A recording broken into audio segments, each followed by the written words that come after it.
what's the biggest focus that they have to take care of before that first game? Well, I think, again, not knowing all the X's and O's of what they're working through, Mitch, I will only say, I think given the challenge of the portal and how many new coaches and players we have, I think finding a way in a short window to meld all of those personalities and expectations together, I think is going to take great leadership. And I think Scott can do that. I know he's working hard on that.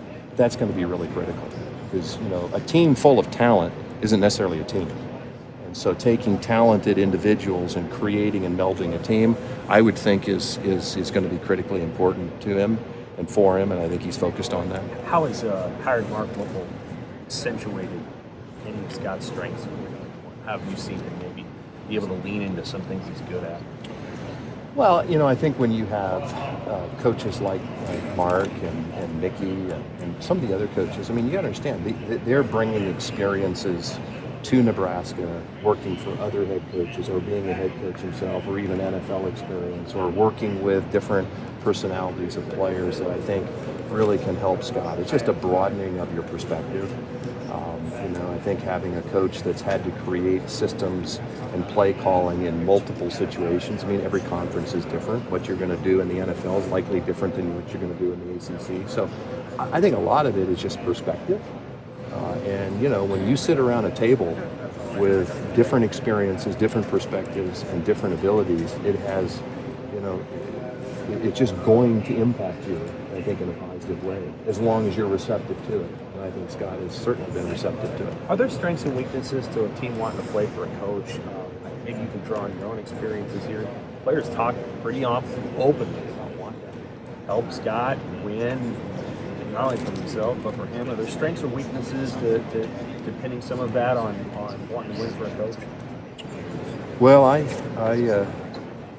wanted to win for Coach Osborne, I can tell you that. I was scared not to win for Coach Osborne, but, I don't know. I don't want to put too much on that. We play for Nebraska. This is about Nebraska. We're going to try to do everything in the best interest of Nebraska. I think Scott feels the same way. But I do think the team is a close team right now. Again, we haven't played any games. Everybody feels pretty good right now.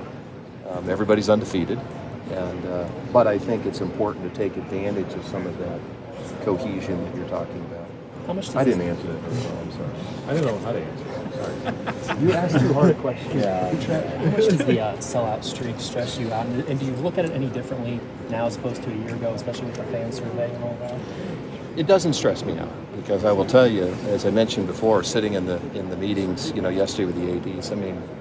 Every one of the ADs talks about our fan base, how incredible our fans are, and that experience when we go to Memorial Stadium. So it's really important to us. It's important to me. It's more reflective of the fans, and so we've got some work to do there. If we haven't done it already, I think we're going to be releasing some additional information about additional mini ticket packages where our team's doing everything they can.